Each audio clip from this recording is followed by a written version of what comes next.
Thank you, Mr. Starovich and Mr. Yelich.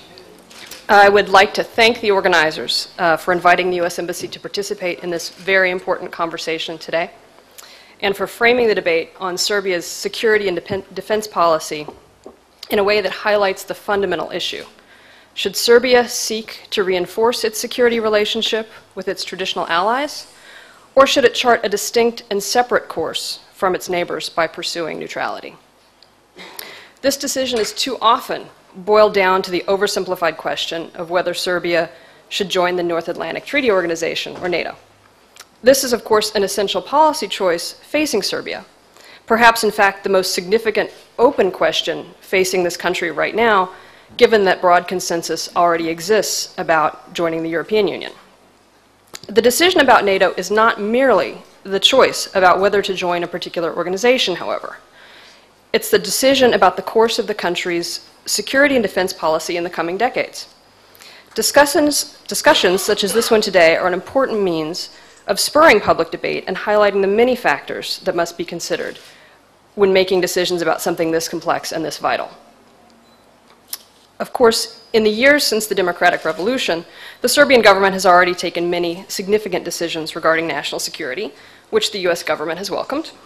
Serbia has established a good working relationship with NATO, joining the Partnership for Peace program in 2006, welcoming a NATO military liaison office the same year, joining the PFP planning and review process in 2007, signing a security agreement with NATO last year, and agreeing on an individual partnership plan with NATO this year.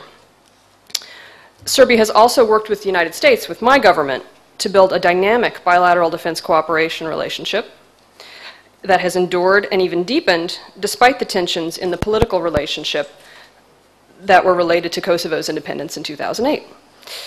Our military-to-military relationship is based on three pillars: professional development, which includes professional military education and intensified engagement; institutional development, which includes the creation of a non-commissioned officer corps, general staff interoperability, defense institution building.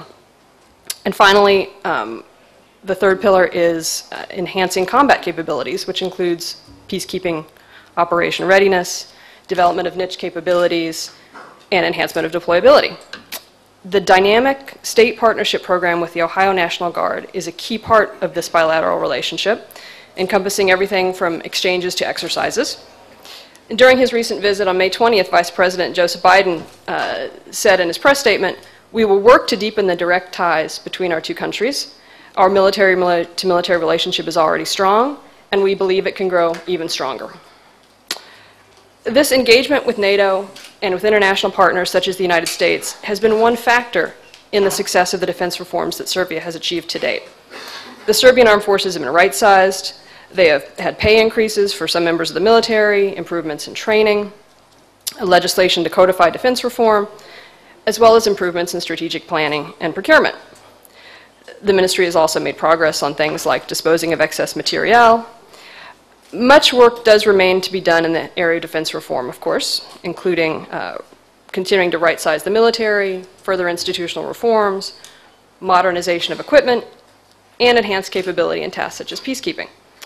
We're looking forward to NATO opening a NATO mission in Brussels in the near future as well.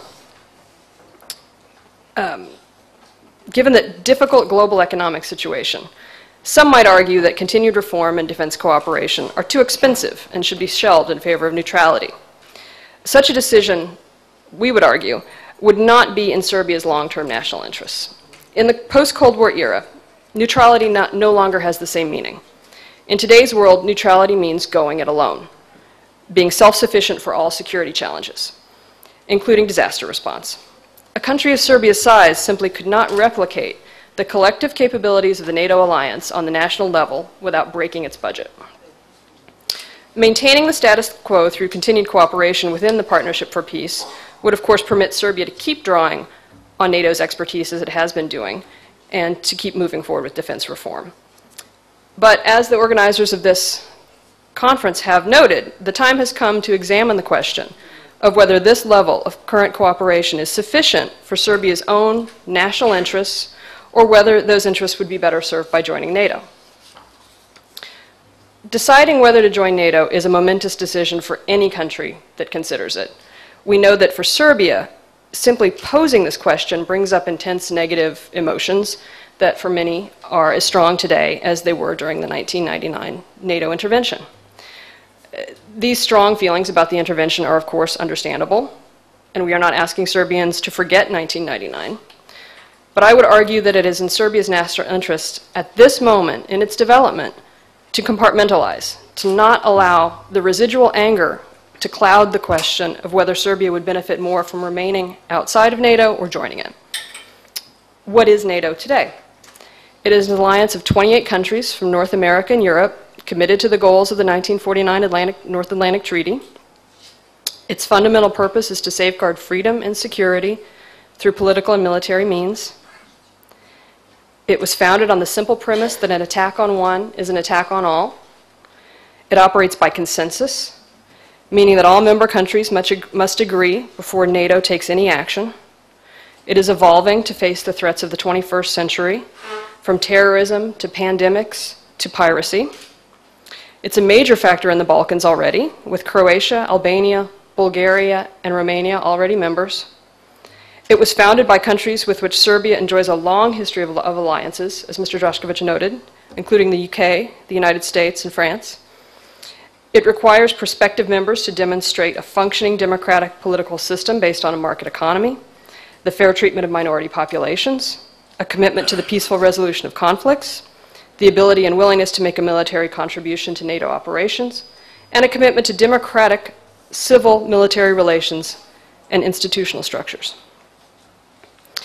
A country that joins NATO thus obtains enhanced national security thanks to the Collective Security Pledge, as well as the assistance of other members in addressing any humanitarian or other disasters within its own borders. It retains its sovereignty, but it gains a seat at the table and a voice in the consensus decision on how the organization responds to global crises. It gains a mechanism to contribute to stability both in the region and around the world. It has the luxury of developing the niche defense capabilities in which it has comparative advantage, rather than having to spread itself too thin by trying to prepare to face all threats on its own. And of increasing importance in this time of economic crisis, an entrant to NATO can point to this membership as an indisputable sign of political stability, which is an important factor for foreign investors who value stability and security in addition to the more traditional economic indicators when they choose where to invest.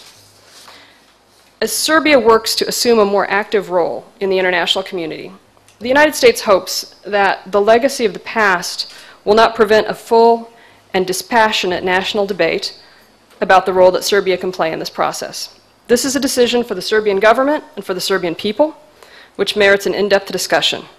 And on behalf of the Embassy, I would like to congratulate once again the organizers of this event for doing their part to stimulate this important discussion, and I look forward to lively and open debate today. Thank you.